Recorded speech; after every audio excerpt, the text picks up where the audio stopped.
देवी दुर्गा मत्स्य मर्दानी, देवी दुर्गा, आज आपने दुर्गामासुर का वध कर पुनः प्रमाणित कर दिया कि जगत जननी अपने संतानों की हित के लिए सदैव सजग रहती है। आपकी प्रत्येक लीला संसार के कल्याण के लिए ही होती है। काशी में अनेकों वर्षों तक बिना पल के झपकाए आपने मेरी प्रतीक्षा की, विशालाक्षी बनी। यदि आप ऐसा न करती तो दुर्गमासुर का वध दुर्गम हो जाता। किंतु प्रिय, अब आपकी संतानें पुनः सुरक्षित हैं, इसलिए अब आपके कैलाश लौटने का समय आ गया है।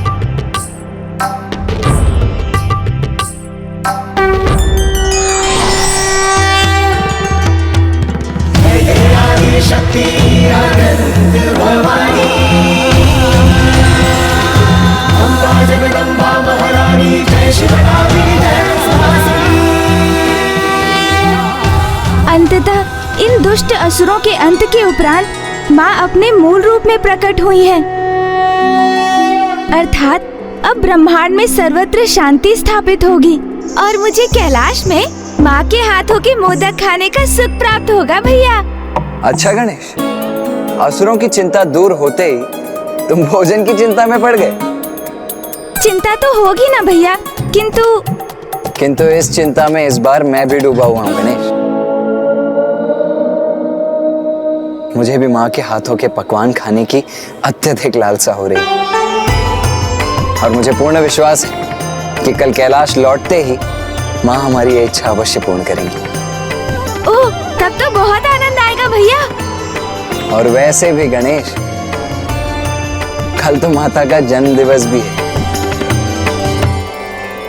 कल चैत्र शुक्ल पक्ष की नवमी और मृगशीरा नक्षत्र है। इसी तिथि की मध्य रात्रि में ही तो माँ ने जन्म लिया था।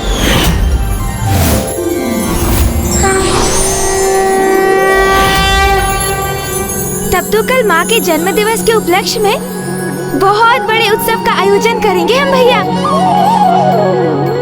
भैया, अब तो मेरी इच्छा हो रही है कि हम भोर होने से पूर्व ही कैलाश पहुँच जाएं।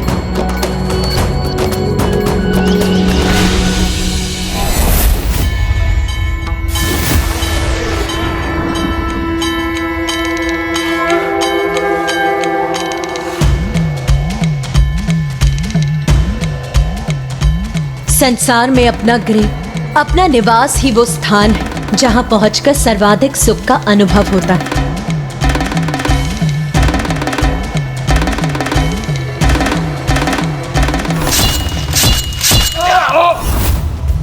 उस असुर के वध के समय माँ के मुख पर जितना क्रोध था, अब यहाँ कैलाश लौटकर उतनी ही आनंदित प्रतीत हो रही है वो।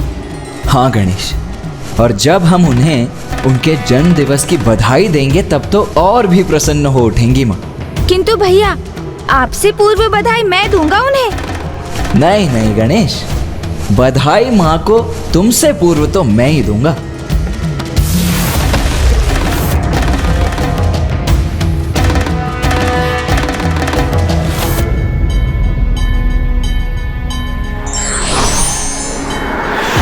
माता, माता आ गई, माता आ गई।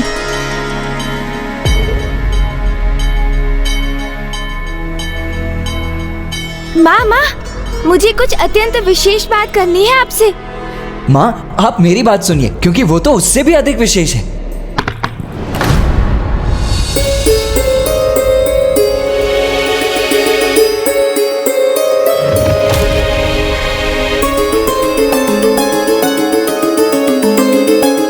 माँ क्या पुनः क्रोधित हो रही हैं? किंतु इसका क्या कारण हो सकता है गणेश? क्या पुनः किसी असुर से उत्पन्न संकट का आभास हो रहा है उन्हें? क्या हुआ माँ? वही जो मेरी अनुपस्थिति में यहाँ होता। यहाँ की व्यवस्था कितनी बिगड़ गई।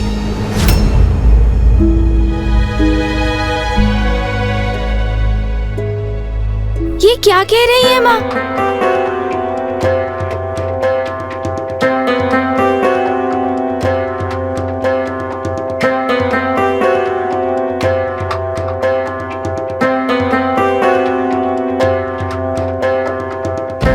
यदि भवन की ऐसी अवस्था है तो स्वामी के ध्यान का स्थल किस दशा में होगा? इतने बड़े युद्ध में इतने शक्तिशाली असुर का वध करने के उपरांत अब अपने योद्धा रूप को त्याग एक कुशल गृहिणी का रूप धारण कर लिया है माता ने। और अब यहाँ की छोटी से छोटी अव्यवस्था भी उन्हें स्वीकार नहीं होगी भैया।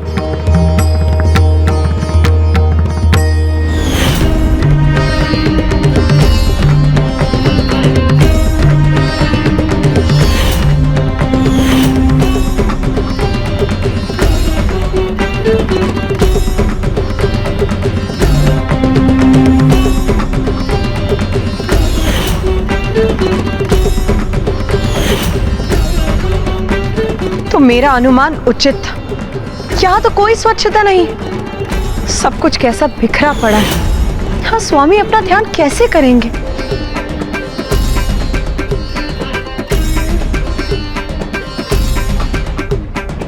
माता, हमने तो प्रभु के ध्यान स्थल को स्वच्छ करने का बहुत प्रयास किया था, किंतु हम आपके समान स्वच्छता कहाँ कर सकते हैं। और ये देखिए ना माता, आज के दिवस ही हमने इस स्थान को 3-3 बार स्वच्छ किया है। देखिए ना माता, देखिए ना माता, देखिए ना। हाँ, वो तो मैं स्पष्ट देख ही सकती। मेरा विश्वास कीजिए माता, हमने आपके आदेश के अनुसार प्रभु के इस ध्यान स्थल को प्रत्येक दिवस एक पहर ध्यान से बुहारा है, तभी तो यहाँ इतनी स्वच्छता है ना, है ना, है ना, है ना, है ना। हाँ हाँ, वो तो मैं देख ही रही। वो सूखे पत्ते का ढेर, वो तो मुझे दिखाई नहीं दे रहा। और ये सूखी टहनियाँ, ये सूखे फूल, वाह। माता, अवश्य ही यहाँ ना पिछले पहर ही आंधी आई होगी, इसीलिए ये सब।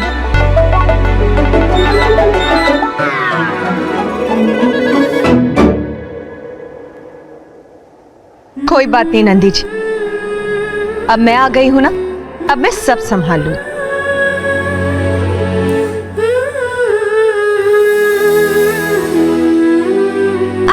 आप रहने दीजिए ना माँ, हम ये कर देंगे। हाँ माँ, आप जाकर विश्राम कीजिए ना, ये कार्य तो हम भी कर सकते हैं। अब मेरा आदेश ध्यान से सुन। जब तक मैं स्वामी का ध्यान स्थल स्वच्छ नहीं कर देती, मेरे कार्य में कोई बाधा नहीं डालेगा। जाओ और जाकर एक सिरे से खड़े हो जाओ। पुत्र, जाओ।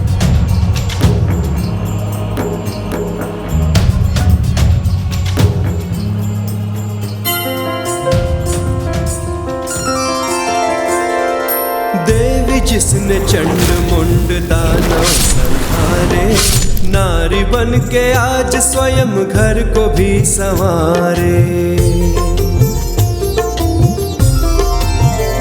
हो रणभूमि में अपना रण भी दिखाए, घर में वही शिव सेविका भी बन जाए।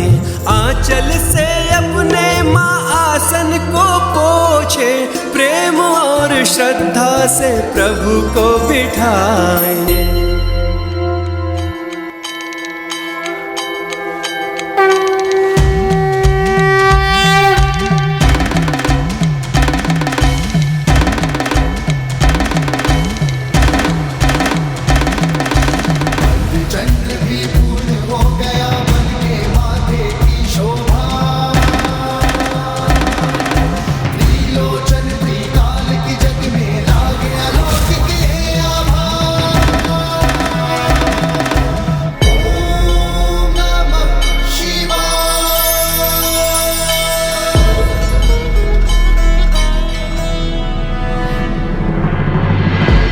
माँ का ये गृहिणी रूप देखकर ये कौन कह सकता है कि ये वही माँ दुर्गा भवानी है जो बड़े बड़े महाअसुरों का संहार करती है, जो कुपित होती है तो दानव दलों पर टूट पड़ती है, रण क्षेत्र में अधर्मियों का नाश कर देती है, तो वहीं दूसरी ओर अपने सौम्य रूप में एक कुशल गृहिणी बनकर परिवार के सभी जनों का ध्यान भी रखती है। अब एक ही स्थान पर ऐसे क्यों जड़ गए हो तुम दोनों? जाओ, जाकर शीघ्र तैयार हो जाओ। क्योंकि अब मैं तुम दोनों के प्रिय पकवान बनाने जा रही। कैलाश लौटते ही बिना एक क्षण विश्राम किए तुमने एक माँ और पत्नी का भी दायित्व संभाल लिया उमा। तुम्हारी प्रतीक्षा केवल मुझे ही नहीं, इस कैलाश को भी थी। तुम्हारा पुनः कैलाश में स्वागत है उमा। स्वामी, देवी पार्वती अपने गृहिणी रूप में उतनी ही समर्थ और कुशल है जितनी योद्धा रूप में। इसमें कोई आश्चर्य की बात नहीं, क्योंकि बहन किसकी है? तो अपनी बहन को उनके जन्म दिवस की बधाई देना ना भूलिएगा। मैं और देवी सरस्वती वहां जा रहे हैं, क्योंकि यदि हम उनकी श्रृंगार करने में सहायता नहीं करेंगे तो वो इसी प्रकार संपूर्ण दिवस गृहिणी का दायित्व निभाने में व्यस्त रहेंगी।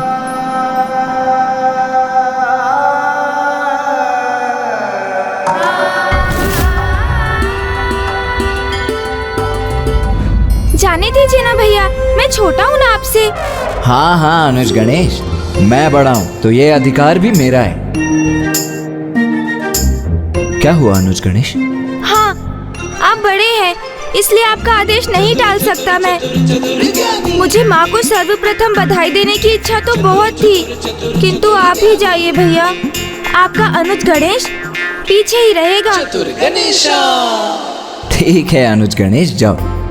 माँ को जाकर सर्वप्रथम तुम ही बधाई दे दो। जाओ। क्यों ना ऐसा करें भैया कि हम दोनों एक साथ चलकर माँ को बधाई दें? ये भी उचित है, चलो फिर।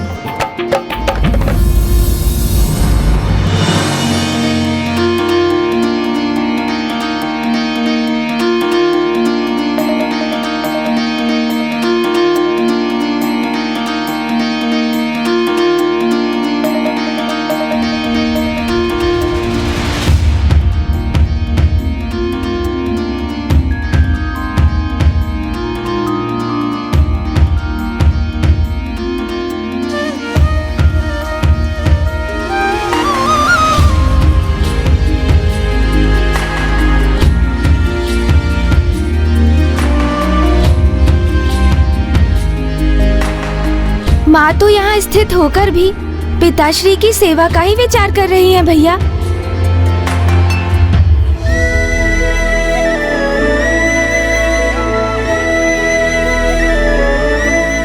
पुत्र,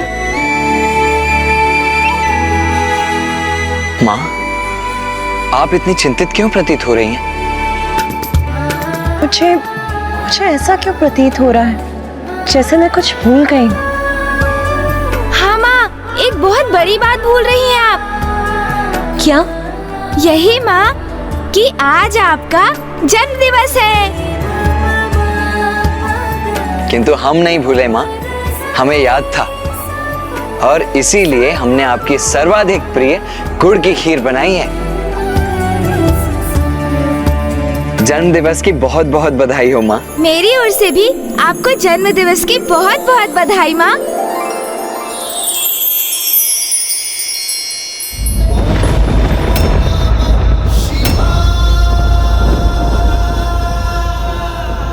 माँ का ध्यान फिर कहीं भटक गया। ओम नमः शिवाय।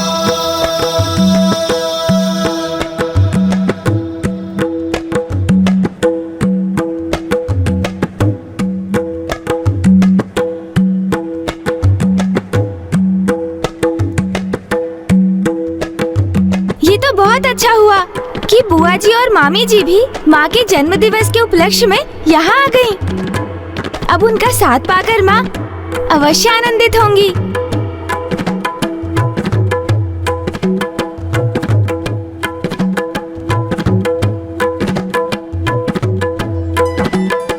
प्रणाम महादेव।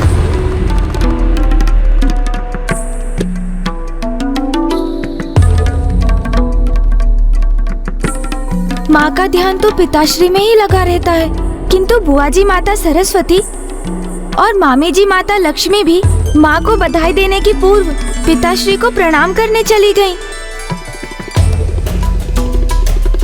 जबकि वो तो अभी भी ध्यानस्थ है। अर्थात माताएं भी पिताश्री को ही अधिक महत्व दे रही हैं।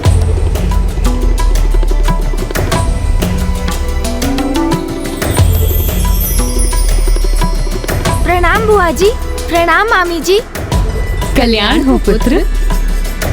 पधारिए देवी लक्ष्मी, देवी सरस्वती। ये इतना सब कुछ क्या ले आई आप दोनों? देवी पार्वती, आज आपका जन्म दिवस है, तो हम दोनों उपहार के बिना कैसे आ सकती थी। मैं आपके लिए कुछ आभूषण लेकर आई हूँ और मैं वस्त्र।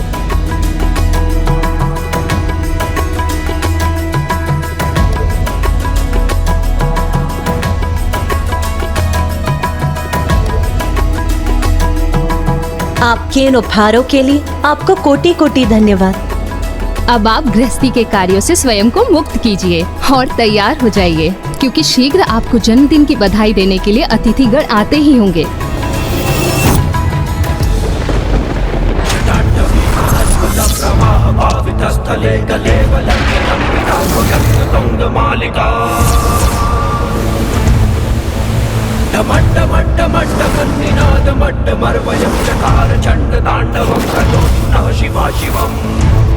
इसलिए आज आपका श्रृंगार हम दोनों करेंगी। किंतु माँ, उसके पूर्व खीर का तो स्वाद ले लीजिए। ये तो आपको अत्यंत प्रिय है ना?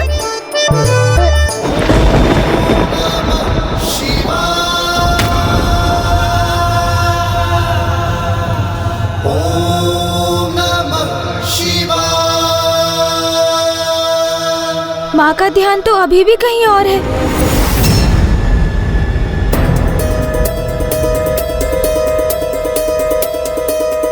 ये क्या? माँ अचानक इतनी विचलित होकर क्यों चली गई?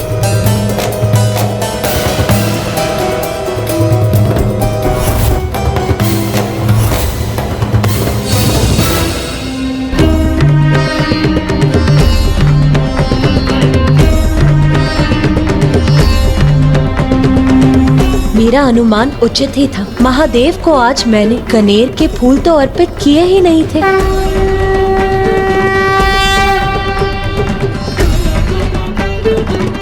कनेर के ये पुष्प स्वीकार कीजिए स्वामी।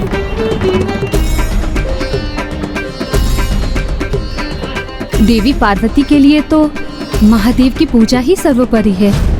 उन्हें एक पुष्प समर्पित करना क्या भूल गई वो? ऐसा प्रतीत हो रहा था जैसे स्वयं ही मुरझा गई हूँ।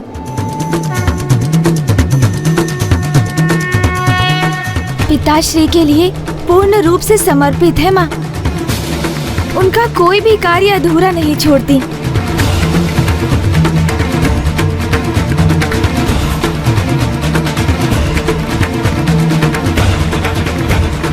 देवी लक्ष्मी, देवी सरस्वती, इस प्रकार अचानक चले जाने के लिए मैं आपसे क्षमा चाहती हूँ।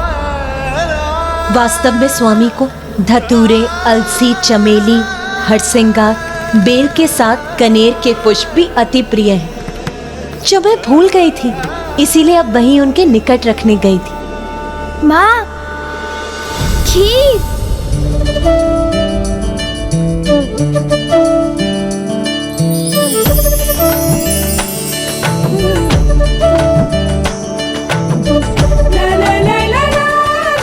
बहुत स्वादिष्ट है। मुझे बहुत आनंद आया पुत्रों। आपके इतने उपहार पाकर भी मैं अत्यंत प्रसन्न हूँ। किंतु अब मुझे पुनः अपने कार्य पूर्ण करने जाना होगा। प्रभु के लिए चूही के पुष्प और शमी के पत्रों की माला बनानी, उन्हें समर्पित करनी है। अब गृह के शेष कार्य आप बाद में कीजिएगा। वैसे भी ये पुष्प की माला तो प्रभु आपको भेंट करेंगे, क्योंकि आज आपका जन्म दिवस जो है। बस एक माला बनाने भर का अवकाश दे दीजिए। स्वामी का ध्यान पूर्ण होते ही उन्हें इसकी आवश्यकता होगी। ये माला तो मैं बना दूंगा माँ। आप निश्चिंत होकर जाइए और तैयार हो जाइए। आज आपका जन्म दिवस है ना? मुझे तुम दोनों के लिए भोजन भी तो तैयार करना है। माँ, आपके लिए खीर बनाते बनाते हम इतनी खीर का स्वाद ले चुके हैं कि हमारा उदर तो पूर्व में ही भर चुका है। हाँ माँ। बेलपत्र भी एकत्रित करने हैं मुझे। वो मैं कर दूंगा माँ। हाँ, किंतु परंतु कुछ नहीं, बस आप चलिए चलिए।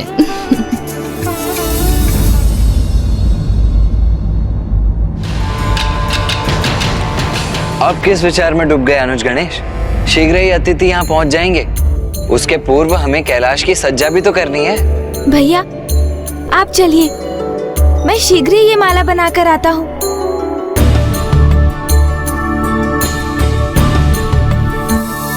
माँ इतनी शक्ति संपन्न होकर भी पिताश्री के प्रति एक छोटी सी भूल सुधारने, उन्हें एक पुष्प देने के लिए इतनी विचलित क्यों हो गई कि बुआ जी और मामी जी को छोड़कर पिताश्री के निकट भागी चली गई।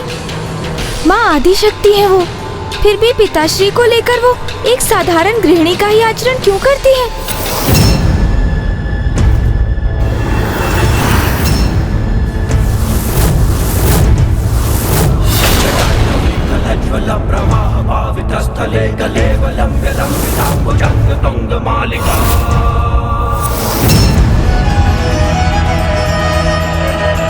सूरज चमके माथे पर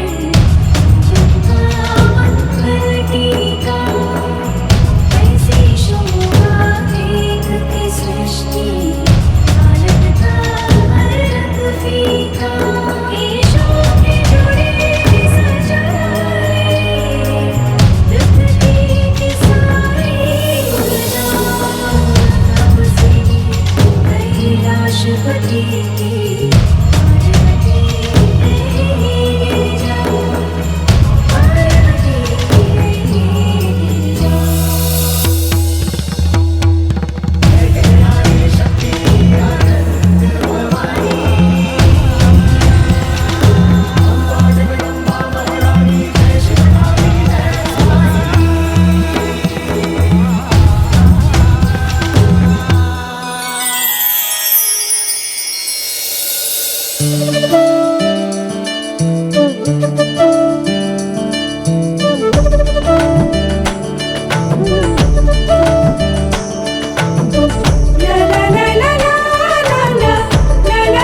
आप सभी शीघ्रता कीजिए, क्योंकि माँ के तैयार होकर यहाँ आने के पूर्व यहाँ सभी कार्य संपन्न हो जाने चाहिए, अन्यथा वो स्वयं इसी कार्य में लग जाएंगी।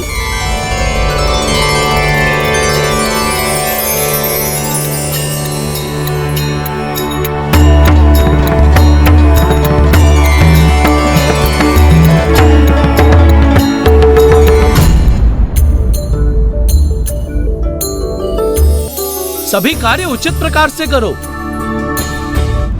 प्रणाम गणेश जी। ओह नंदी जी प्रणाम। अरे ये क्या कर रहे हैं नंदी जी, मार्ग दीजिए, मुझे अतिथियों के लिए लड्डू बाहर रखने हैं। अरे अरे नंदी जी, अरे ये आप क्या कर रहे हैं नंदी जी, मुझे विलंब हो जाएगा। सब अतिथि पहुँचते ही होंगे और माँ भी तैयार होकर आती होंगी। अरे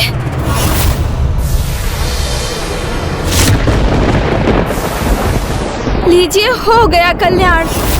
किंतु अब मैं ना दीपक गिरने दूंगा ना लड्डू, अन्यथा माँ के यहाँ आने के पूर्व सभी कार्य संपन्न नहीं हो सकेंगे।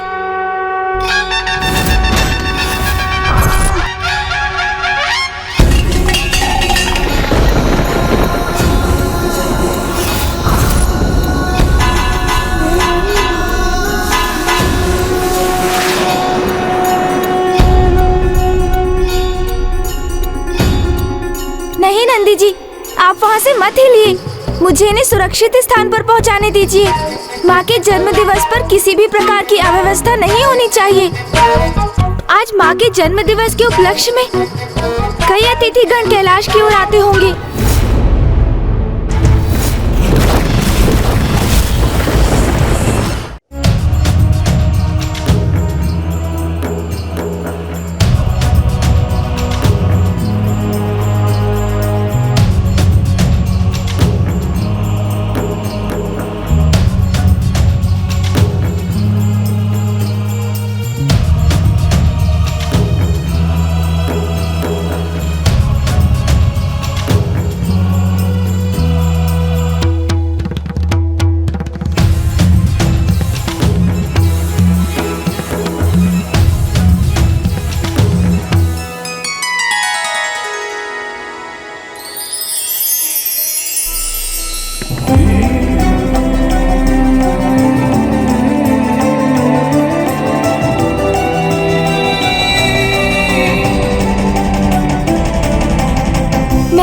इतना ही चाहता हूँ कि जैसे ही माँ तैयार होकर बाहर आए, सभी माँ को बधाई देने के लिए माँ के द्वार पर पंक्तिबद्ध खड़े हो जाएं और माँ को ढेर सारी बधाइयाँ दें।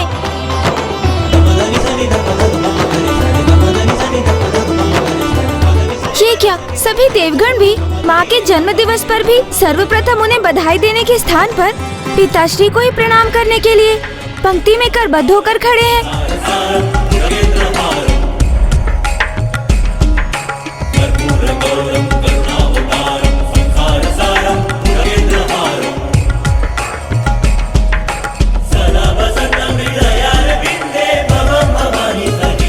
पिताश्री जगत पिता है, देवेश्वर है, महादेव है, किंतु माँ भी तो जगत जननी देवी आदिशक्ति है। तो फिर सभी पिताश्री को उनसे अधिक महत्व क्यों दे रहे हैं? क्या कारण हो सकता है इसके पीछे? और माँ वो भी पिताश्री की सेवा और पूजा को ही सर्वोपरि मानती है। दुर्गमासुर के वध के पूर्व भी उन्होंने 3 दिवसों के लिए पिताश्री की पूजा का प्रण लिया था।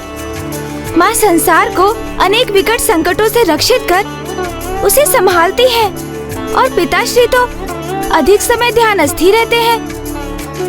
फिर भी माँ एवं अन्य सभी पिताश्री को ही सर्वोच्च मानते हैं।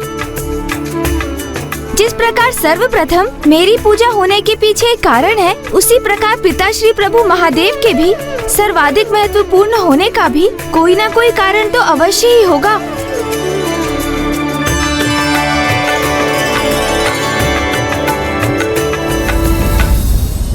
भैया भैया, नहीं नहीं अनुज गणेश, मैं वहीं आ रहा हूँ।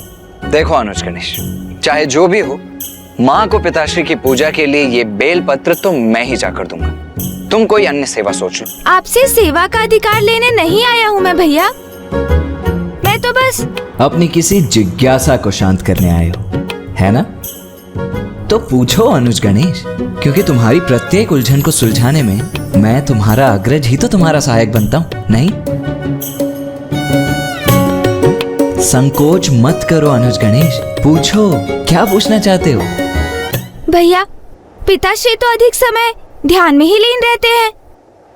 संसार की रचना हो अथवा दुष्टों का संहार, उनकी अपेक्षा इसमें माँ का ही योगदान अधिक प्रतीत होता है।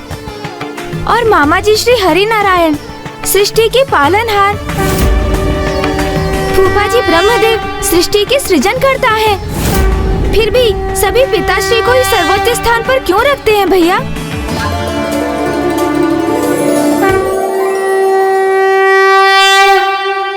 नागेंद्रहाराय त्रिलोचनाय भस्मांगाय। आज तो बड़ी अभूतपूर्व जिज्ञासा जागृत हुई तुम्हारे भीतर अनुज गणेश, किंतु तुम चिंता मत करो, तुम्हारी ये जिज्ञासा भी मैं शांत करूंगा। अनुज गणेश, पिताश्री एक ही स्थान पर ध्यान में स्थित अवश्य दिखाई प्रतीत होते हैं, किंतु वहीं स्थित रहकर भी संसार के समस्त क्रियाकलापों के संचालक वही हैं। संसार के इस गूढ़ रहस्य को समझने के लिए सर्वप्रथम तुम्हें महाशिव तत्व को समझना होगा अनुज गणेश।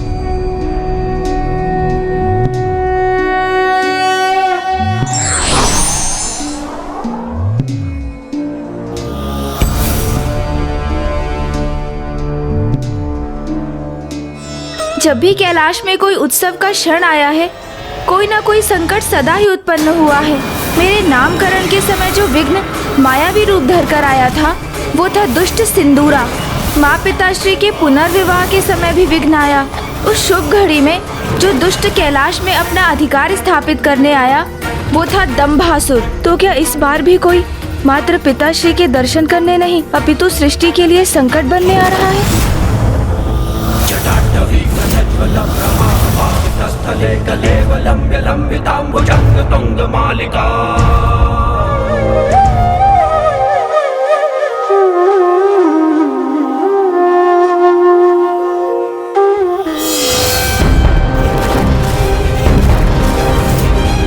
वह शर्वो रुद्रः पशुपतिरथो ग्रह सह महा।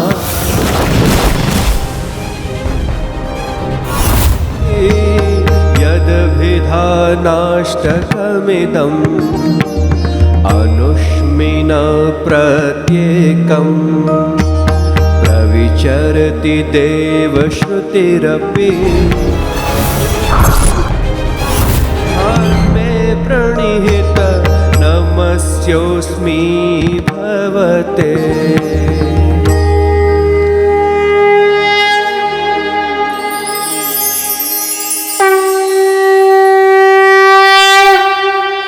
ॐ नमः शिवाय, ॐ नमः शिवाय, ॐ नमः शिवाय, ॐ नमः शिवाय, ॐ नमः शिवाय, ॐ नमः शिवाय। डमड्डमड्डमड्डमन्निनादमड्डमर्वयं चकार चण्डताण्डवं तनोतु नः शिवा शिवम्। ॐ नमः शिवाय, ॐ नमः शिवाय, ॐ नमः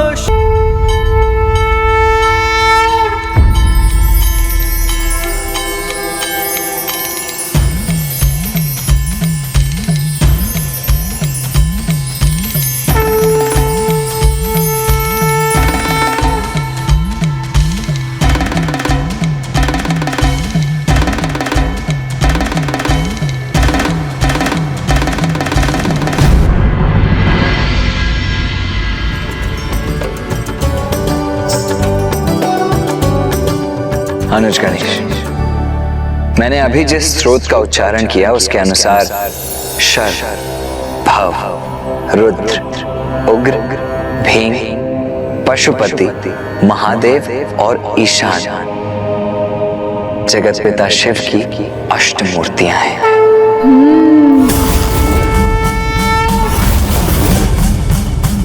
जिसमें प्रथम है भव अर्थात जल तत्व।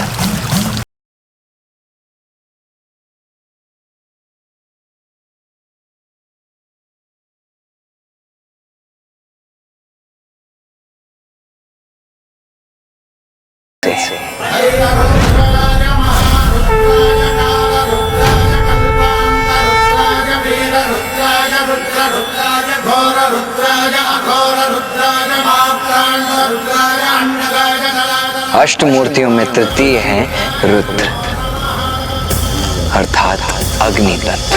ॐ शिवोऽहं, ॐ शिवोऽहं, रुद्रनामं भजेऽहम्।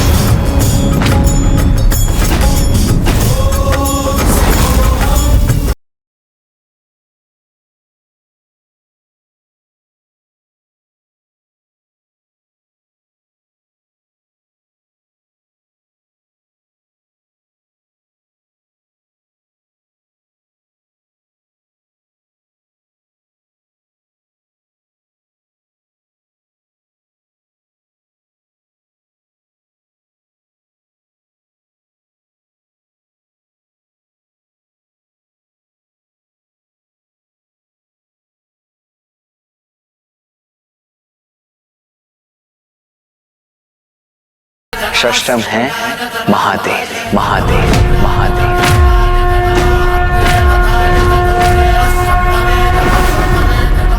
जो चंद्र का प्रतिनिधित्व करते हैं। कोटि अखिल परिपालना पूरणा जगत्कारणा सत्य देव देव प्रिया। सप्तम मूर्ति है ईशान अर्थात साक्षात सूर्य।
अद्भुत तो तुम्हें तब प्रतीत होगा गणेश,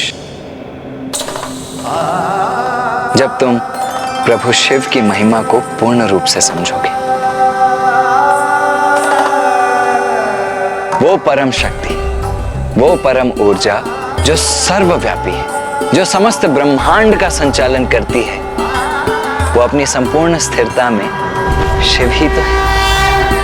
और वही परम ऊर्जा गतिशील होकर अपने स्त्री रूप में मां पार्वती एवं पुरुष रूप में श्री हरि नारायण बनकर प्रकट होती है। अर्थात शिव ही सृजनकर्ता ब्रह्मदेव भी है और पालनहार श्री हरि नारायण भी। शिव ही परम ब्रह्म है। सभी जीवों की नियति उनके जन्म मरण के निर्धारक भी हैं।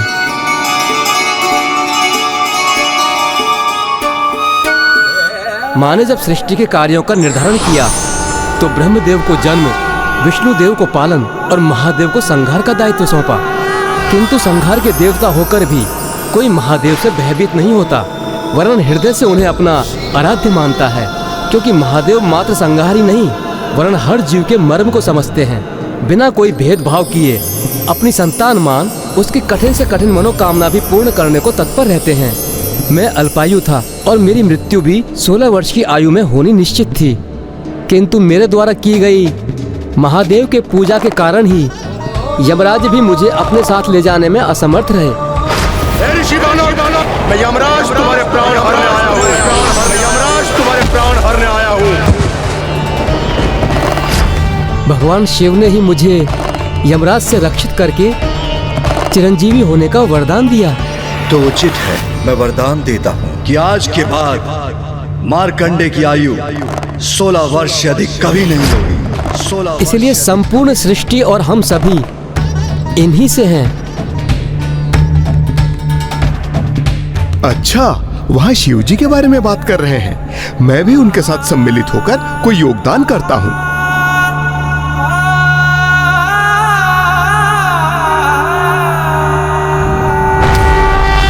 शिव अनंत हैं, ऐसे अनंत अमृत सरोवर हैं वो, जिनके कृपा रूपी अमृत का भंडार कभी क्षीण ही नहीं होता। उनके साकार रूप के प्रत्यक्ष दर्शन से तो हम कृतार्थ होते ही हैं, किंतु उनके जो निराकार स्वरूप हैं वही सर्वत्र व्याप्त हैं।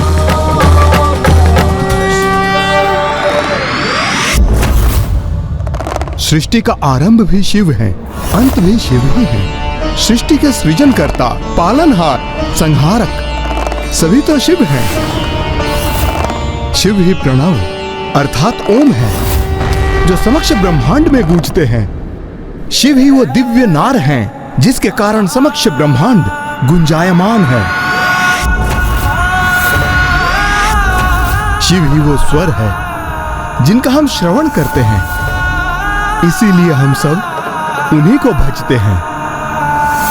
और उन्हीं दया निधान को भजने से एक दुष्ट चोर समस्त सृष्टि के धन का संरक्षक बन गया। चोर धन रक्षक बन गया? किंतु कैसे?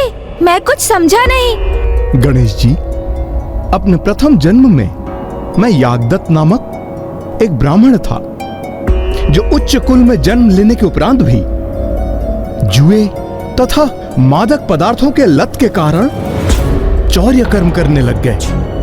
किंतु एक दिवस चोरी करते समय मुझे सैनिकों ने देख लिया और उनसे अपने प्राणों की रक्षा करने हेतु मैं रात्रि काल में एक निर्जन स्थान पर स्थित शिव मंदिर में जाकर छिप गया।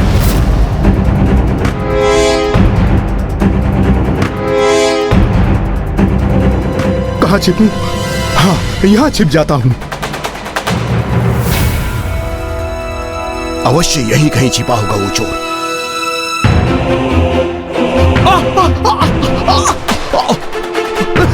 ये सैनिक मुझे पकड़े ना पकड़े, यहाँ का ये भयानक घोर अंधकार ही मेरे मृत्यु का कारण बनेगा। कुछ करना पड़ेगा, कुछ।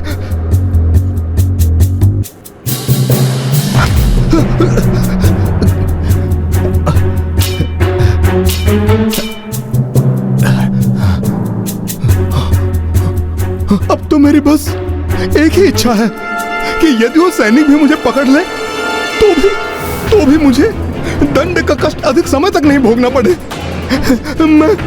मैं अधिक समय तक मैं कारागार में नहीं रहना चाहता।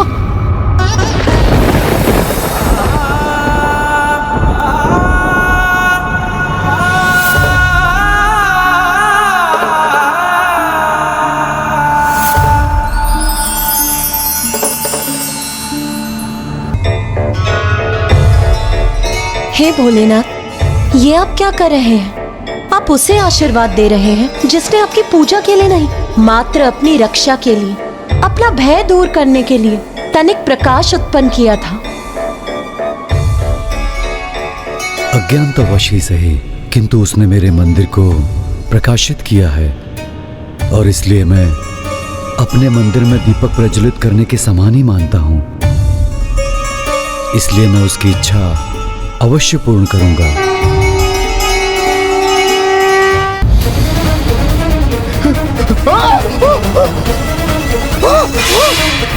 बहुत भगाया तुमने हमें, किंतु अब तुम नहीं भाग सकोगे। अब तो तुम्हें मृत्युदंड प्राप्त होकर ही रहेगा। मृत्युदंड? नहीं, मृत्युदंड नहीं। तो क्या वास्तव में उस जन्म में आप मृत्युदंड के भागी बने कुबेर जी? जी गणेश जी, मुझे तो वही प्राप्त हुआ जिसकी मैंने इच्छा की थी। एक ऐसा दंड जिसका अंत भी शीघ्र हो और उसमें कष्ट भी क्षणिक हो।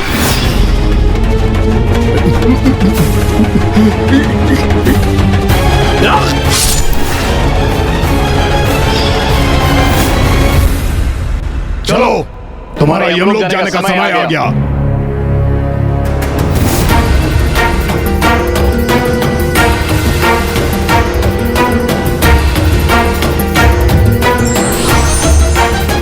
यज्ञदत्त यमलोक नहीं जाएगा।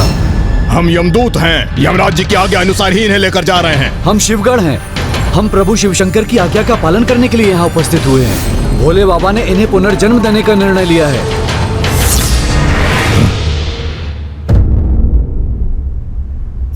ऐसे दया निधान है हमारे प्रभु शिव शंकर जी, जो एक दुराचारी को भी अज्ञानता में किए गए पुण्य का फल प्रदान करते हैं, जिसके फल स्वरूप मुझ जैसे निम्न कोटि के चोर को भी अपने अगले जन्म में कलिंग राज अरिंदम के पुत्र युवराज दंभ के रूप में जन्म लेने का सौभाग्य प्राप्त हुआ। ये जन्म तो प्रभु के कृपा के कारण ही प्राप्त हुआ था। इसलिए इस जन्म में मेरा सारा रुझान सत्कर्मों की ओर ही था। मैं सदैव पूजा पाठ करता था। प्रतिदिन मैं शिव अभिषेक कर, दीप को प्रज्वलित कर केवल उनकी आराधना करता था। और उसी के फल स्वरूप जब मुझे उस जन्म से मुक्ति प्राप्त हुई तो मेरा जन्म ऋषि विशर्वा के पुत्र के रूप में हुआ। और उस जन्म में प्रभु की कृपा से मुझे तप करने का सामर्थ्य भी प्राप्त हुआ। प्रभु के दर्शन हेतु मैंने अपना तप आरंभ किया।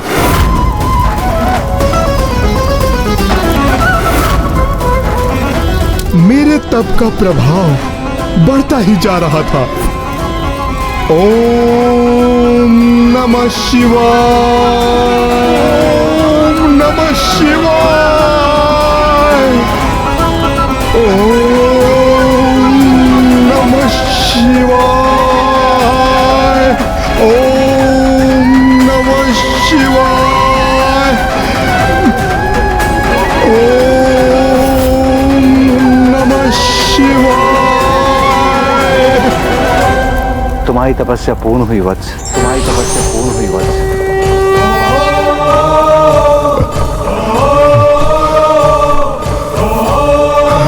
प्रभु, माता, मुझे दर्शन देने के लिए आप दोनों को कोटि कोटि प्रणाम।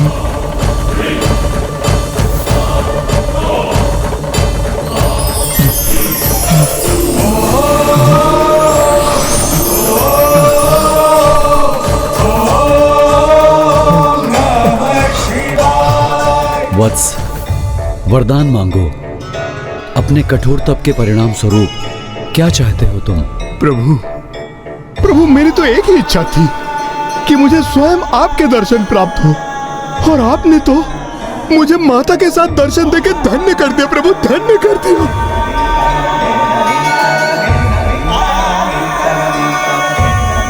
बस प्रभु, मेरे तप का तो यही फल था जो मुझे प्राप्त हो गया।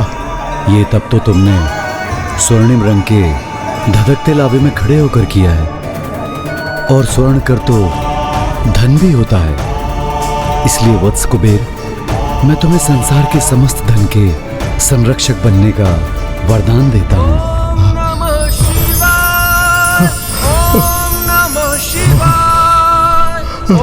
और इस प्रकार प्रभु की कृपा से मुझे अपने पूर्व जन्मों के पापों से मुक्ति प्राप्त हुई और मैं सृष्टि के समस्त धन का संरक्षक बन गया।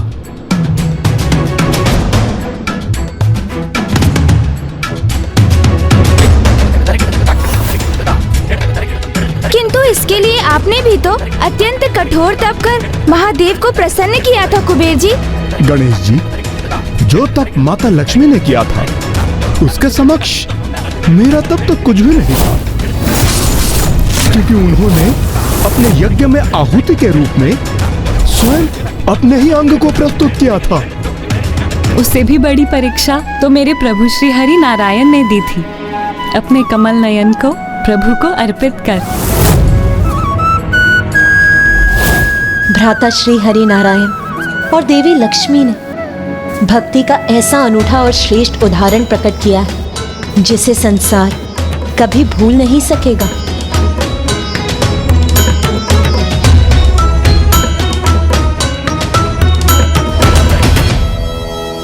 किंतु मामा जी, यदि आपने पिताश्री को अपना नेत्र समर्पित कर दिया और मामी जी ने अपने अंग को अपने शरीर से विलग कर तप की अग्नि में उसकी आहुति दे दी, तो फिर आप दोनों ने अपना संपूर्ण रूप कैसे प्राप्त किया?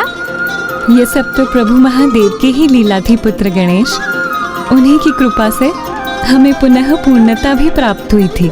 मामी जी, पिताश्री महादेव की अद्भुत लीला और आप दोनों की अद्भुत त्याग की कथा विस्तार से कृपया सुनाइए ना।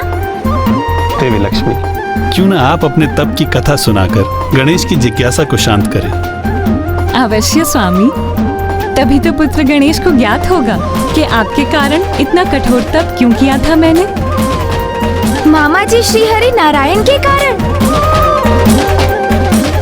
कदाचित मुझे ये कहना चाहिए कि उनके लिए तप कर रही थी मैं, क्योंकि एक बार वैकुंठ में जब मैं स्वामी की सेवा कर आनंदित हो रही थी, तभी स्वयं अपने नेत्र मूंदे किसी और ही आनंद में लीन थे।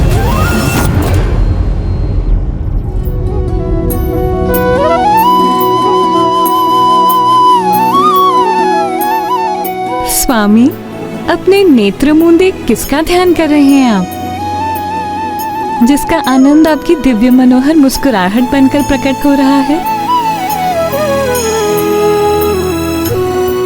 उन्हीं के ध्यान में, मेरे हृदय में जिनका वास है।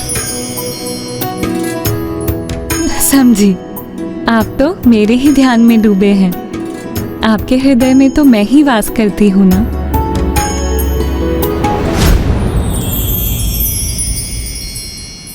जो मैंने आपसे कहा उसे अपनी प्रतिक्रिया देकर स्वीकार क्यों नहीं किया आपने? मेरा ही वास है ना आपके हृदय में।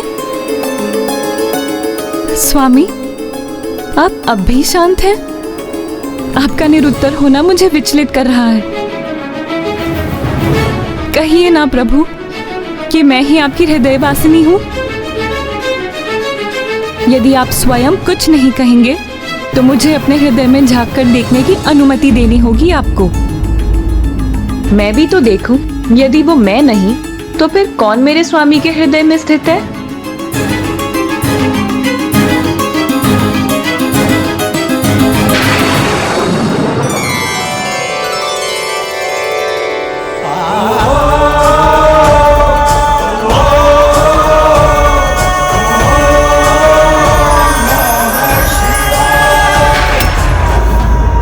प्रभु महादेव, जगत के पालनहार मामा जी श्री विष्णु जी के हृदय में मेरे पिताश्री जगत पिता महादेव वास करते हैं। केवल मेरे हृदय में नहीं गणेश, महादेव तो प्रत्येक जीव के हृदय में वास करते हैं। जिन्हें इस सत्य का बोध है वो इसे स्वीकार कर परम सुख का आनंद उठाते हैं। किंतु कुछ ऐसे भी जीव हैं जिन्हें इस सत्य का ज्ञान तो है, किंतु अपने अहंकारवश वो इसे नकार कर अपने दुर्भाग्य को आमंत्रित करते हैं। ओम नमः शिवाय। ओम नमः शिवाय। और फिर ऐसे भी जीव हैं जो इस सत्य से अभी भी अनभिज्ञ हैं।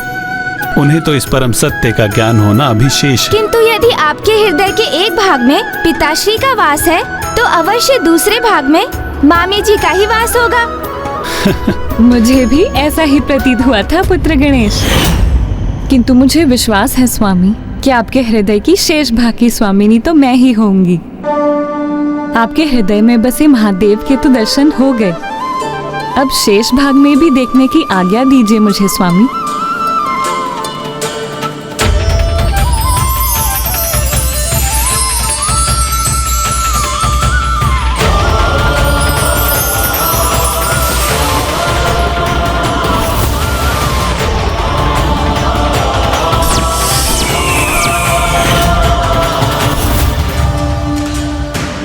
आपके हृदय के एक भाग में भगवान शिव और दूसरे भाग में समस्त संसार है, तो फिर वहाँ मेरा स्थान कहाँ है प्रभु? प्रिय, शिवाय विष्णु रूपाय शिव रूपाय विष्णुवे, शिवश्च हृदयं विष्णु विष्णु च हृदय शिवम। जिस प्रकार महादेव के हृदय में मेरा वास है, उसी प्रकार मेरे हृदय में महादेव का वास है। और जगत का पालनहार होने के नाते मेरी एक दृष्टि सदैव संपूर्ण सृष्टि पर बनी रहती है। इसलिए मेरे हृदय के एक भाग में आपको महादेव और दूसरे भाग में संपूर्ण सृष्टि दिखाई देती है।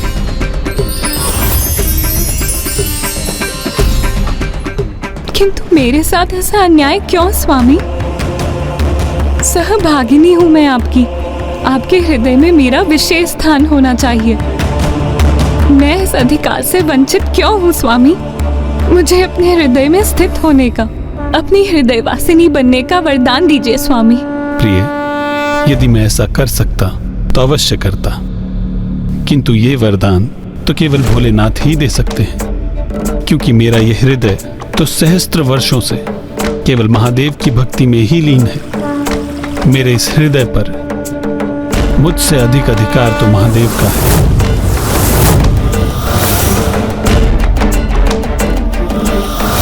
अर्थात मामा जी ने आपकी विनती स्वीकार करने में असमर्थता व्यक्त कर दी।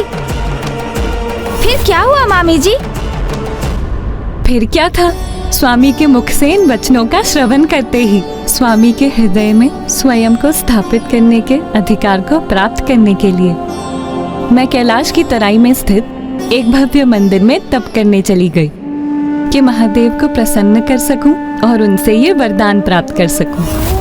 ओम नमः शिवाय, ओम नमः शिवाय, ओम नमः शिवाय, ओम नमः शिवाय। और मैं इसी प्रकार तपस्या करती रही। दिवस, माह और ऋतुएं बीतते चले गए, किंतु मैं उसी प्रकार अन्न, जल, निद्रा का त्याग कर निरंतर महादेव की कठोर तपस्या करती रही। ओम नमः शिवाय, ओम नमः शिवाय, ओम नमः शिवाय। फिर क्या हुआ माता? उनकी तपस्या कठोर अवश्य थी,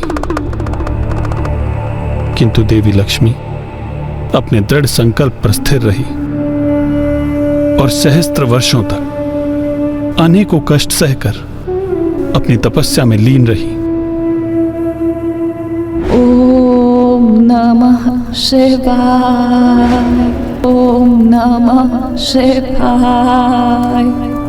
हे देवी, महादेव के दर्शन हेतु महादान की आवश्यकता है, अंग समर्पित करने की आवश्यकता है।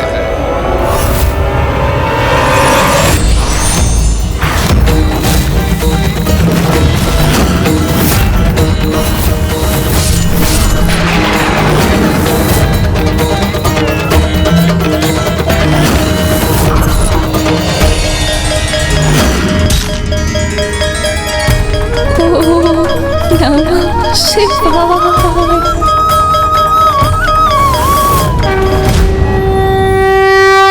देवी लक्ष्मी के त्याग से और कठोर तप से प्रसन्न होकर महादेव ने उन्हें दर्शन दिया और महादेव के प्रकट होते ही महादेव की कृपा से देवी लक्ष्मी के शरीर में पूर्व के समान पुनः पूर्णता प्राप्त की।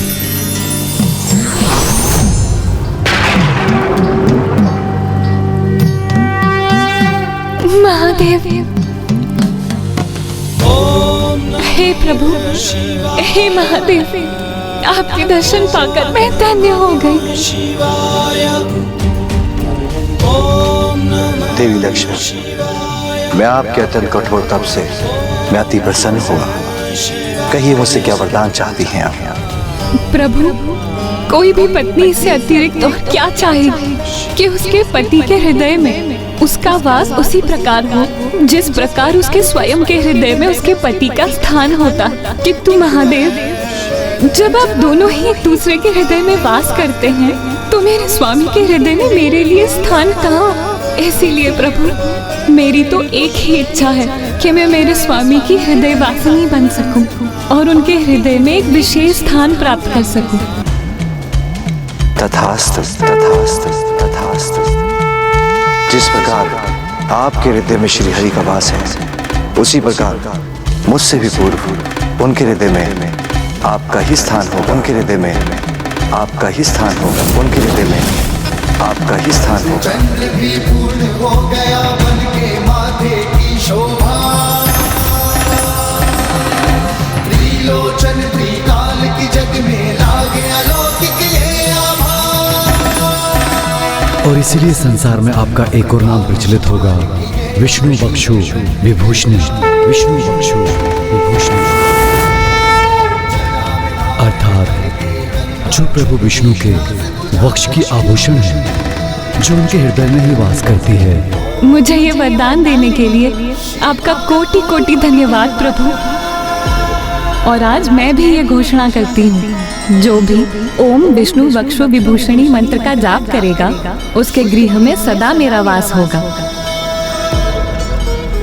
किंतु प्रभु, मेरी एक चिंता अभी भी शेष है कि आपको प्रसन्न करने हेतु मैंने तो अपना अंग समर्पित कर तप संपन्न कर लिया था, किंतु कली काल में मनुष्यों पर कली का ही प्रभाव होगा।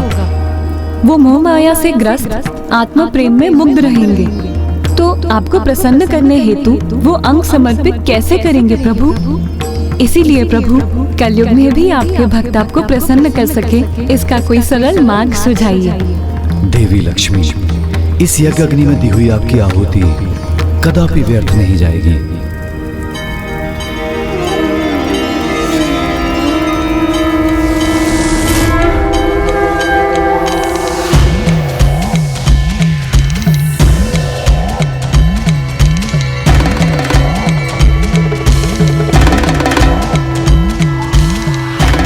आपके सर्वोच्च त्याग का सुफल संसार को अवश्य प्राप्त होगा। यज्ञ अग्नि में जो अंग आपने अर्पित किया, उससे उत्पन्न वृक्ष वेल वृक्ष कहलाएगा, जो मनुष्य के लिए अत्यंत गुणकारी होने के साथ साथ 5 प्रमुख लक्ष्मी स्थानों में से एक होगा। और इस वृक्ष के 3 पत्रों में ऐसा अद्भुत जुड़ाव होगा जिससे संसार को त्रिदेवों के एक होने का संदेश प्राप्त होगा। और जो भक्ति भाव से ये बेलपत्र शिवलिंग पर चढ़ाएगा, बिना कुछ कहे उसकी सभी मनोकामनाएं समस्त पूर्ण होंगी। धन्यवाद प्रभु, धन्यवाद। और इस प्रकार प्रभु महादेव ने मुझे मेरे स्वामी के हृदयवासिनी बनने का सौभाग्य तो प्रदान किया ही, किंतु उसके साथ शिव हृदय को प्रसन्न और प्रभावित करने के लिए जगत को ये बेलपत्र भी प्रदान किया।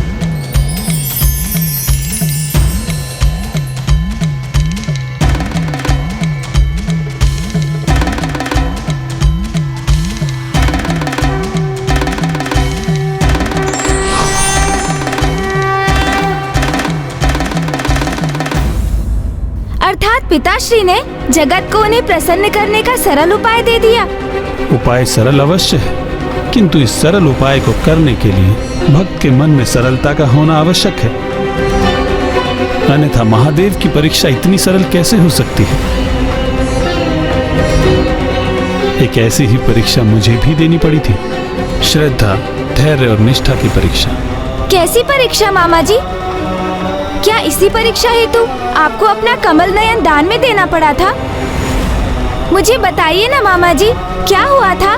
इतने सारे प्रश्न। तुम चिंता न करो गणेश, मैं तुम्हारे सभी प्रश्नों के उत्तर दूंगा और तुम्हारी इस प्रबल जिज्ञासा को अवश्य शांत करूंगा। इस प्रसंग का आरंभ दो भयंकर दुष्ट असुर भ्राताओं से हुआ, जो असुर सम्राट विपरिचित के पुत्र थे। उन असुर भ्राताओं में एक का नाम था दुर्दांत और दूसरा था जरांतक। इतनी अपार शक्ति के स्वामी थे दोनों कि वो अपनी संयुक्त शक्ति से बड़ी सेना को पराजित कर सकते थे। दोनों असुर गुरु शुक्राचार्य से प्राप्त की गई एक अष्टवक्रीय दिव्य हीरे की असुरी शक्ति से स्वर्ग पर विजय भी प्राप्त कर लिया, परंतु अब इस महासंकट को कोई हर मामा जी, आपने भी तो पिताश्री महादेव को प्रसन्न करने के लिए अपना अंग दान किया था। कृपया आप हमें वो कथा सुनाइए ना। इस प्रसंग का आरंभ दो भयंकर दुष्ट असुर भ्राताओं से हुआ, जो असुर सम्राट विपरिचित के पुत्र थे। उन असुर भ्राताओं में एक का नाम था दुर्दांतक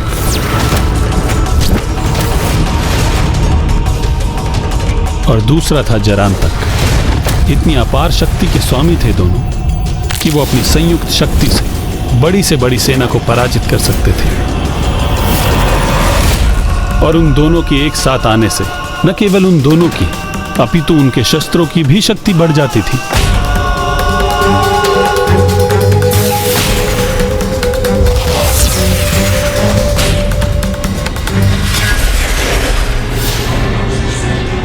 और उन दोनों की एक ही लालसा थी, स्वर्ग पर अपना आधिपत्य स्थापित करना। और उनकी इस लालसा में उनके सहायक बने असुर गुरु शुक्राचार्य।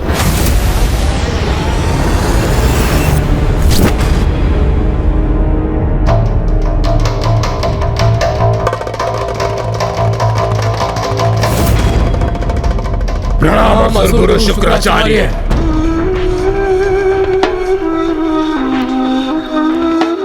स्वर्ग पर विजय प्राप्त करने के लिए जो हमें चाहिए, क्या वो आपके पास है? यदि नहीं तो हमें आज्ञा दीजिए गुरुदेव, क्योंकि समय व्यर्थ गंवाना हमें तनिक भी नहीं भाता। जो उपहार मैं तुम्हें देने वाला हूं, उसके बिना ही स्वर्ग पर आक्रमण करोगे तो व्यर्थ ही अपना समय गवाओगे।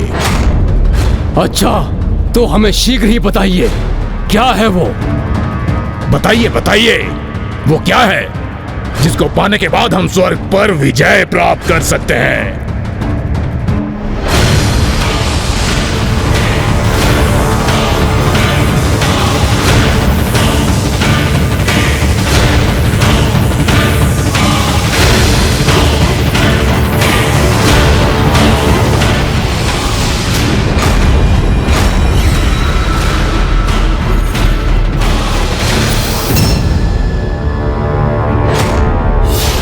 इस हीरे के ये दो भाग तुम्हें उपहार स्वरूप दे रहा हूं मैं।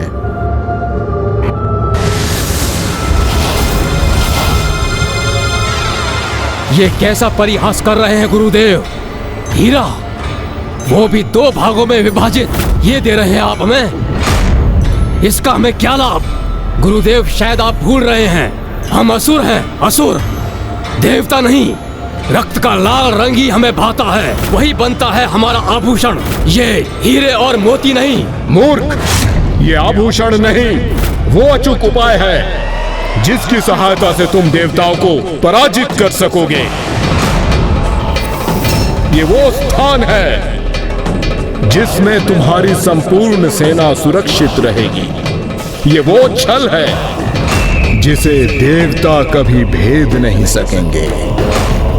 जो तुम्हें साधारण हीरे के दो टुकड़े प्रतीत हो रहे हैं, उनका एक दूसरे के साथ जुड़ाव होते ही वो एक मायावी अभेद्य दुर्ग में परिवर्तित हो जाएंगे।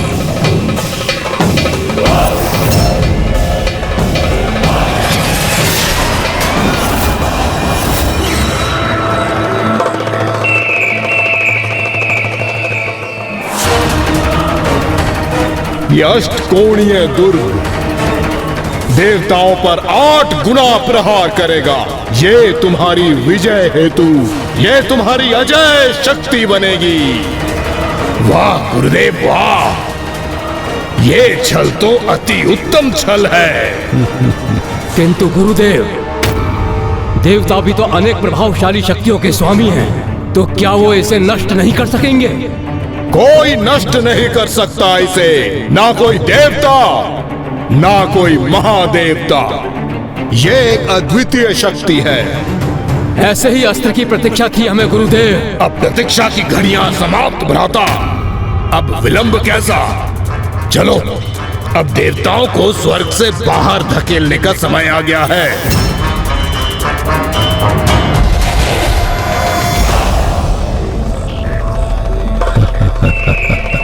और देवताओं को उन पर आने वाले संकट का तनिक भी आभास नहीं था।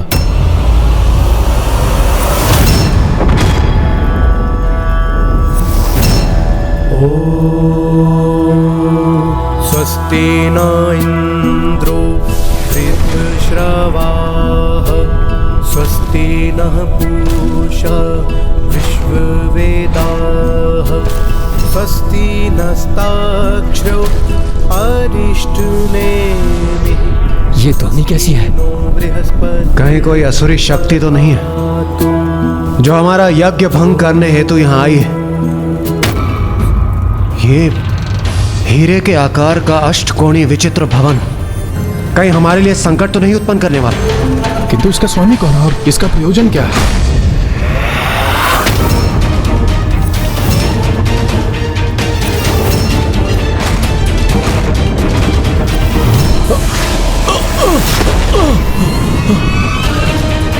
इसने तो हमारी यज्ञ विधि को ही नष्ट भ्रष्ट कर दिया। सावधान देवगण, हम देवताओं पर किसी असुर का आक्रमण है ये।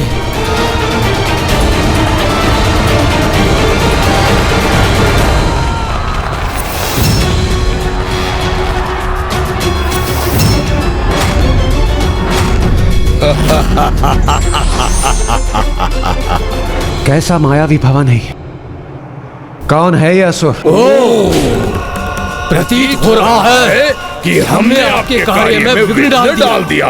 किंतु क्या करें, हम असुरों का तो यही कर्तव्य है, तुम देवताओं के कार्य में विघ्न उत्पन्न करना।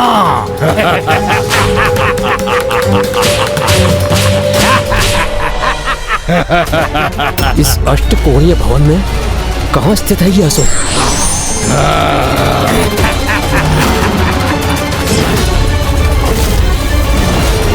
स्वर्गलोक के वासियों सुनो, आज यहाँ नवीन शासकों का आगमन हुआ है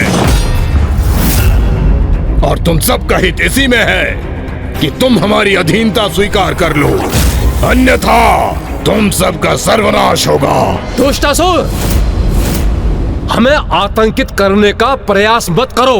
ना ना ना ना ना ना ना, दुष्ट असुर नहीं, स्वर्गाधिपति पुकारो हमें, स्वर्गाधिपति दुर्दांतक। क्या हुआ, चौंक गए? भ्राता दुर्दांतक की घोषणा शीघ्र ही सत्य होगी।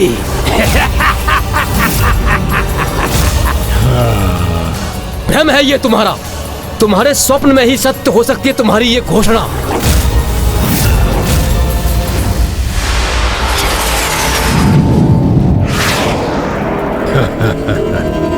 हाँ।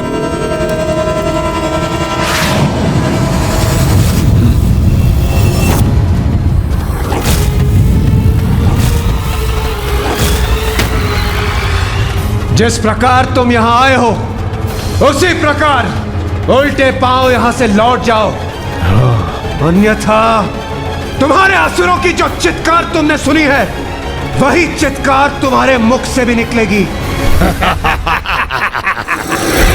देवराज, तनिक ये तो देख लो कि ये चित्कार किसकी है।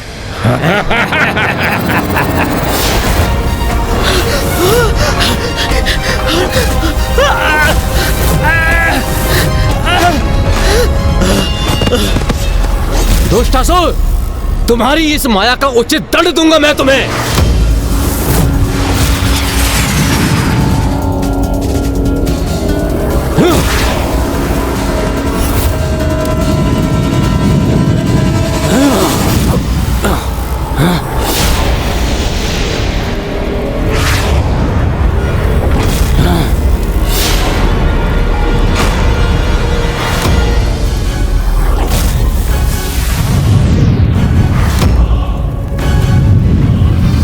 अग्निदेव की अग्नि 8 भागों में विभाजित होकर हम पर प्रहार करने के लिए लौट रही है। वरुण देव, इस अग्नि प्रहार को रोकने के लिए आप मेरी सहायता करें। अवश्य वायुदेव, हमारी सम्मिलित शक्ति ही से रोक सकती है। आप आराम कीजिए।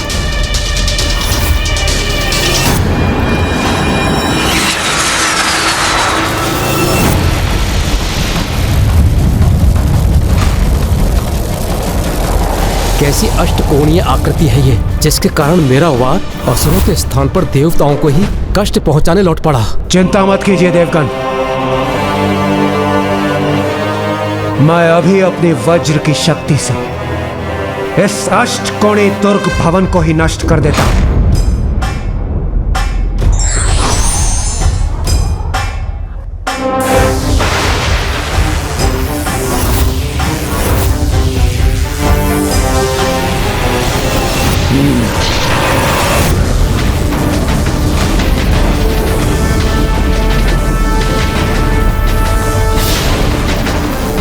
ये क्या, इंद्रदेव की वज्र शक्ति तो कई गुणित ऊर्जा के साथ सृष्टि को ही क्षति पहुंचा रही है।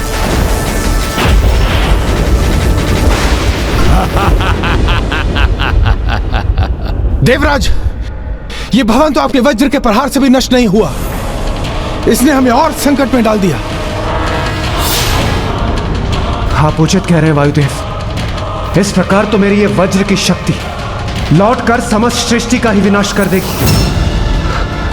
अब हम कैसे रोकें इसे? मैं स्वयं पर इसका आघात लेकर रोक दूंगा इस शक्ति को और सृष्टि की रक्षा करूंगा।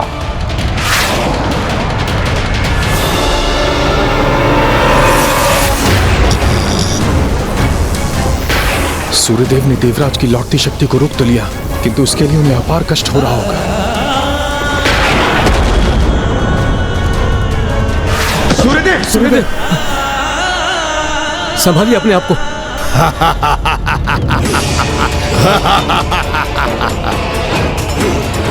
देवताओं सुनो, ध्यान से सुनो। जितनी क्षति तुम हमें पहुंचाने का प्रयास करोगे, उससे 8 गुना क्षति तुमको स्वयं पहुंचेगी।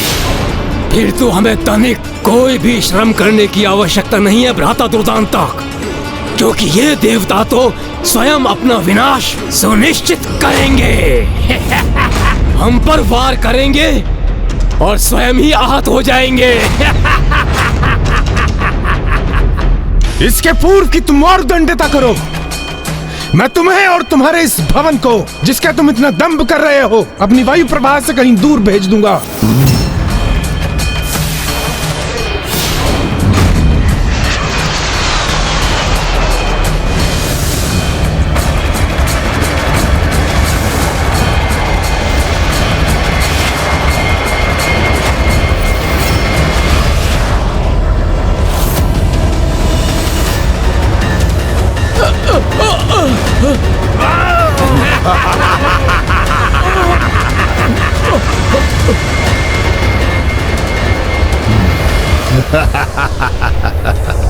जाओ देवताओं, जाओ, और कभी यहाँ दोबारा आने का दुस्साहस मत करना। स्वर्ग पर अब हमारा अधिकार है। हम ही हैं यहाँ के अधिपति। स्वर्गाधिपति दुर्दांतक और स्वर्गाधिपति जरांतक। अर्थात उन दोनों दुष्ट असुर भ्राताओं को अपनी सेना का प्रयोग करने की भी आवश्यकता नहीं हुई और उन्होंने स्वर्ग पर विजय प्राप्त कर ली। हाँ गणेश जी, दुर्भाग्यवश उस युद्ध में वो दोनों भ्राता सफल रहे, किंतु अभी और भी अधिक भीषण युद्ध शेष था। उनकी दुर्ग की शक्ति से निसहाय होकर हम प्रभु श्रीहरि नारायण के समक्ष प्रस्तुत हुए। उन्हें अपनी अपनी दुर्दशा की सूचना देकर उनसे सहायता प्राप्त करने हेतु। अर्थात जरांतक और दुर्दांतक को परास्त करने के लिए हमें सर्वप्रथम उनके हीरे के अष्टकोणीय दुर्ग को नष्ट करना होगा।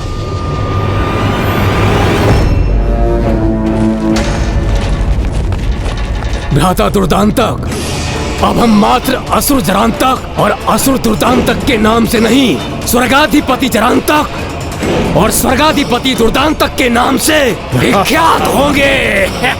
और शीघ्र ही मात्र स्वर्गलोक के ही नहीं, हम तीनों लोकों के अधिपति होंगे और अपने इस अभेद्य दुर्ग में स्थित होकर हम और हमारी सेना विजय के लिए तत्पर है।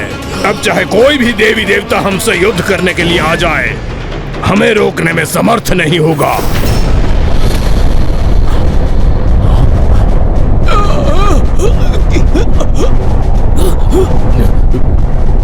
भ्राता जरांतक, ये मुझे कैसी वायु प्रभा का आभास हो रहा है?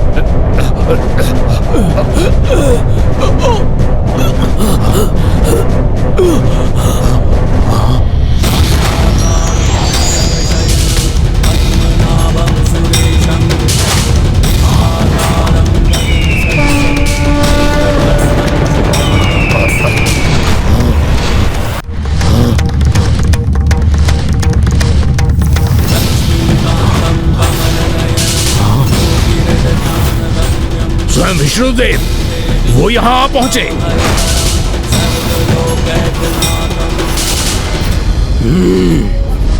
प्रतीत होता है भीरू देवता इनसे शरण मांगने पहुंच गए। ऐसे स्वयं अपना युद्ध नहीं कर सकते। ऐसे दुर्बल, ऐसे निर्लज्ज देवता स्वर्ग में वास करते हैं, ये तो हमें ज्ञात ही नहीं था। देवताओं की अच्छाई को उनकी दुर्बलता समझने की भूल मत करना दुष्टों। देवता तो हमारे सामने नहीं टिक सके, किंतु तुम क्या सोचते हो भ्राता? स्वर्गाधिराज जरांतक, क्या इन विष्णु में इतनी सामर्थ्य है कि हमसे युद्ध कर सके? ये तो अभी ज्ञात हो जाएगा।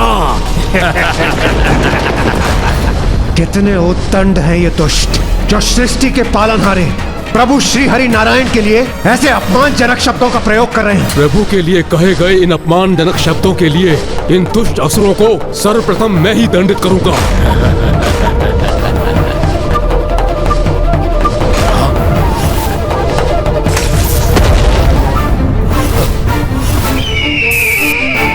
अपने पंजों के प्रहार से नष्ट कर दूंगा इस हीरे के भवन को मैं। ये क्या करने का प्रयास कर रहे हैं? इतना अथक प्रयासों के पश्चात भी गरुड़ जी उस अष्टकोणीय दुर्ग को क्षति पहुंचाने में असफल हो रहे हैं।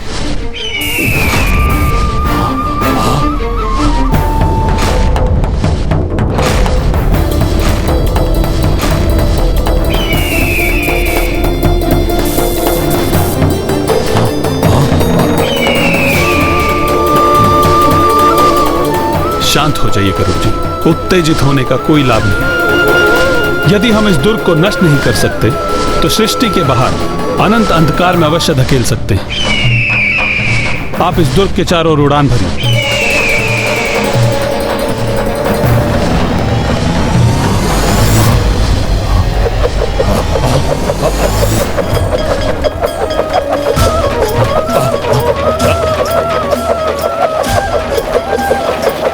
उस अष्टकोणीय दुर्ग के चारों ओर श्री हरि नारायण ने जो गति उत्पन्न की है, अब वही गति दुर्ग को अंधकूप की ओर धकेल रही है।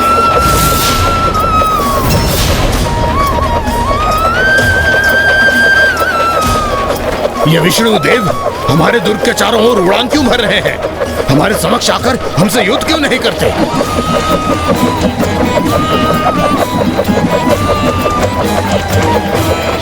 ये क्या कर रहे हैं? ये तो हमें भी संकट में डाल रहे हैं। हमारा दुर्ग तीव्र गति से घूम रहा है।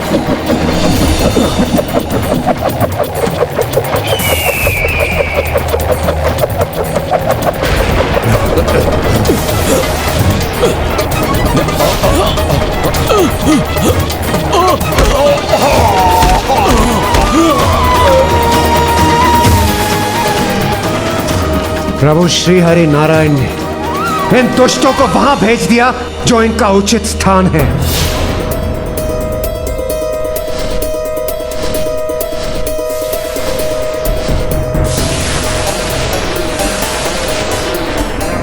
ब्रह्मांड के सिरे पर अंधकूप के समान अंधकार का जहां विस्तार होता है वहां भेज दिया है प्रभु ने उन्हें।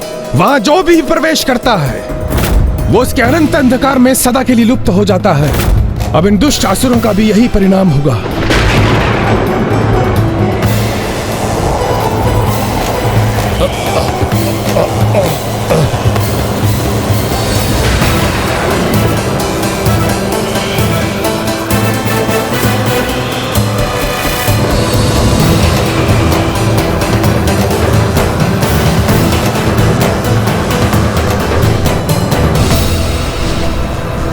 आज ये दो दुष्ट ही नहीं, इनके साथ इनकी पूरी सेना भी उस अंधकारी कूप के अनंत अंधकार में जाकर नष्ट होगी।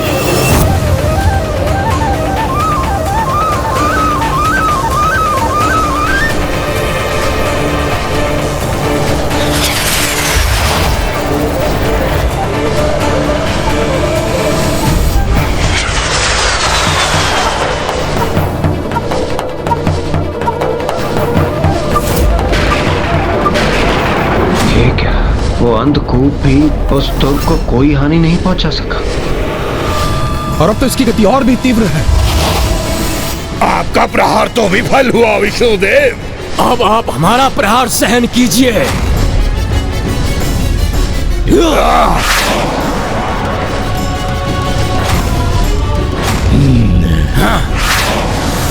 सावधान प्रभु।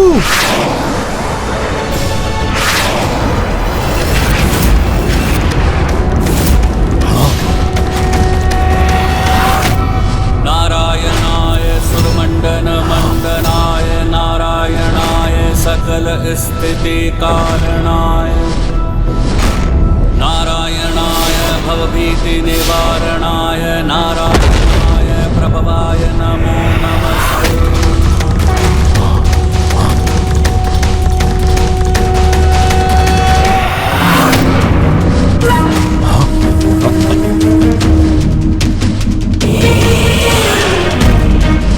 जिस प्रकार मैंने तुम्हारे इस अस्त्र को नष्ट किया उसी प्रकार तुम्हारे इस दुर्ग को भी नष्ट करूंगा।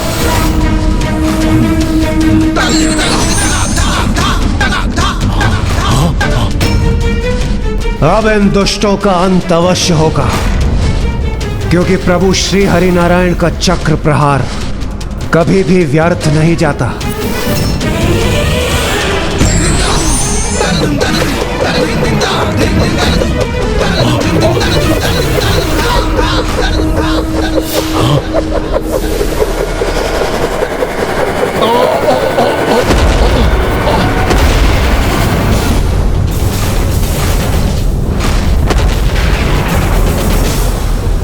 तो अंततः वो आसुरी दुर्ग उस विध्वंस से नष्ट भ्रष्ट हो गया होगा।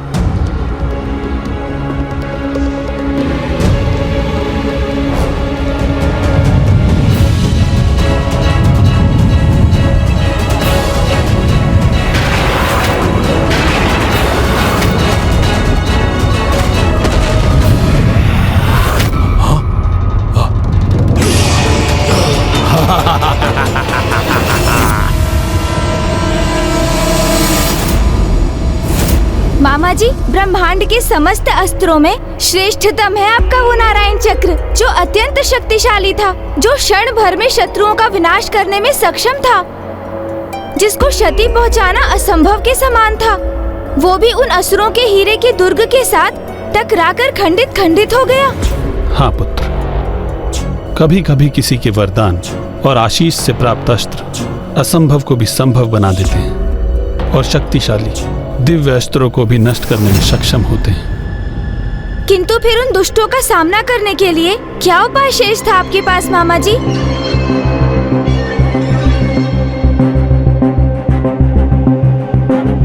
शत्रु पर आक्रमण कर उस पर विजय प्राप्त करने का कोई उपाय न दिखाई दे तो योद्धा का दायित्व होता है कि वह शत्रु के आघात से अपने सहयोगियों की सुरक्षा करे, और उस परिस्थिति में मैंने भी यही किया।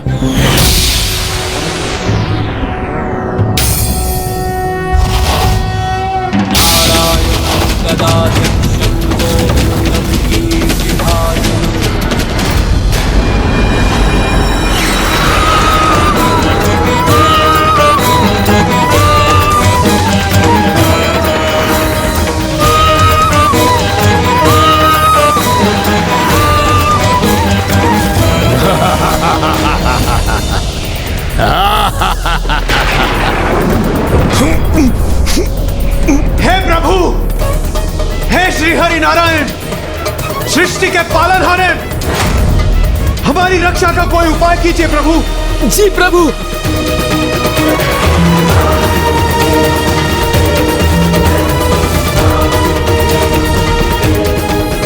देवताओं, अपने इस विष्णु से सहायता की कोई आस मत रखो, क्योंकि वो तो स्वयं एक पराजित योद्धा है। तुम्हारे त्रिदेवों में से एक देव विष्णु देव निम्न और तुच्छ प्रमाणित हो गए हैं।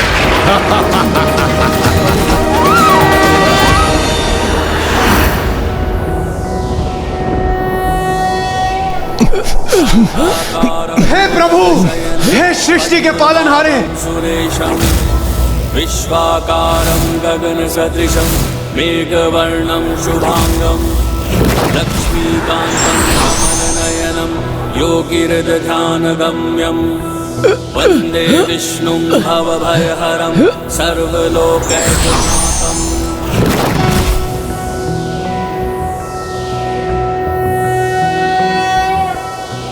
अरे ये विष्णुदेव इतना विकराल रूप धारण क्यों कर रहे हैं?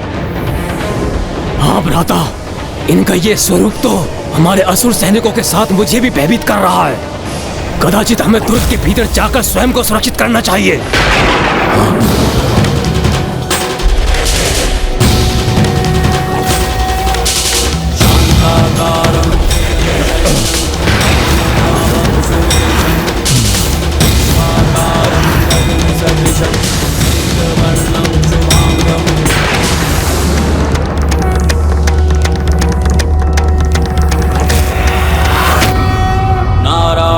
गदाध्यक्षं गोविन्दं कीर्तिभाजनं गोवर्धनोद्धरं देवं भूधरं भुवनेश्वरं।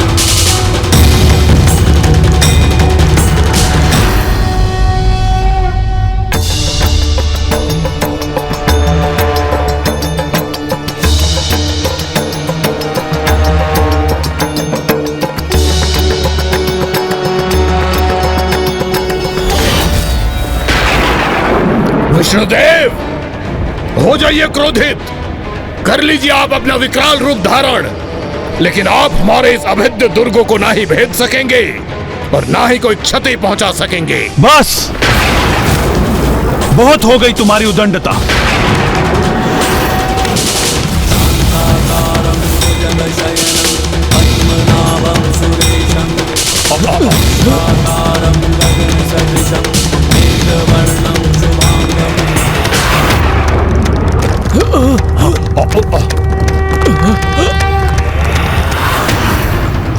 भ्राता, कहीं इनकी मुष्टि में भिजकर हमारा ये हीरे का दुर्ग कहीं छिन्न भिन्न ना हो जाए।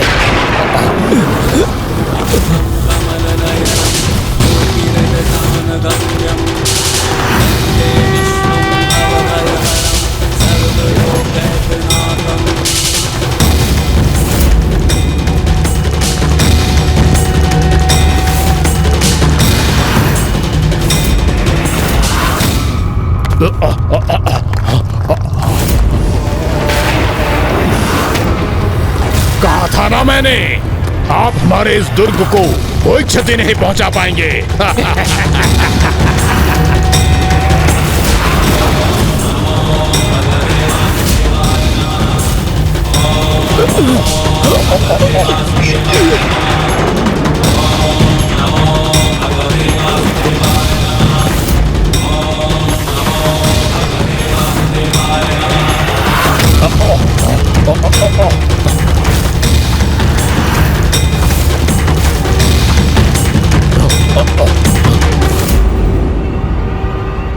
अब श्री हरि नारायण के महाक्रोध के समक्ष वो अष्टकोणीय दुर्ग कदापि नहीं टिक पाएगा।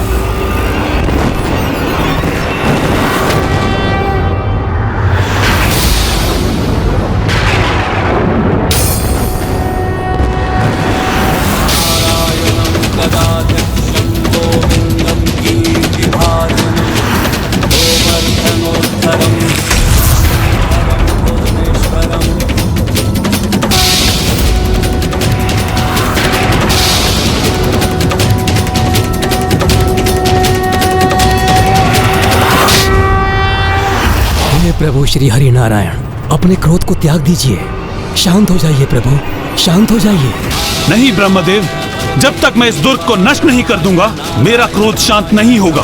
प्रभु, आपके ये क्रोध की अति आपको शोभा नहीं देती।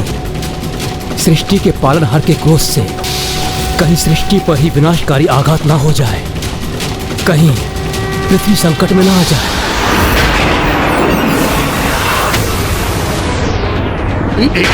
ये क्या हो रहा है? हमें हमारे दुर्ग के साथ यहाँ फेंक दिया विष्णुदेव ने।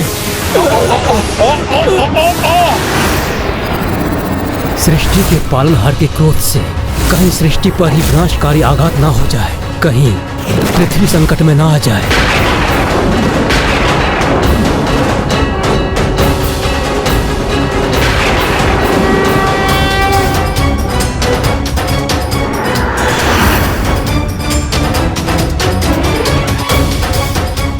यह अष्टकोणीय हीरे का दुर्ग इस प्रकार खंडित नहीं होगा। इसका सर्वनाश करने हेतु तो इसका कोई अन्य उपाय ही ढूंढना होगा।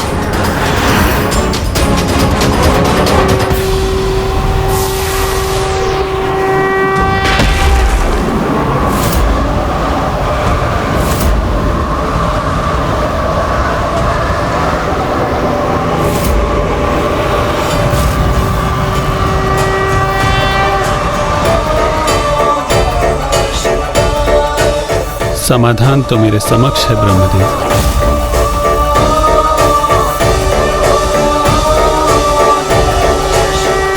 ये समाधान था धर्म की जय का और दुष्टों के संहार का।